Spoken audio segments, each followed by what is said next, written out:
સુરતના ઉધના વિસ્તારમાં state monitoring સેલના દરોડા ઉધના પોલીસ ઊંઘતી રહી અને એસએમસીએ દરોડા પાડી દારૂ ઝડપી પાડ્યો. ઉધનાના સંજયનગર રોડ નંબર 6 પર એસએમસીની રેડ, દારૂના અડ્ડા પર રેડ કરી 20 લાખથી વધુનો દારૂ ઝડપી પાડ્યો.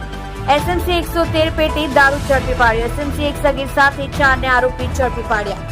એસએમસીએ 11 જેટલા લોકોને વોન્ટેડ જાહેર કર્યા. એસએમસીએ રેડ કરી 51 લાખથી વધુની મત્તા કબજે કરી.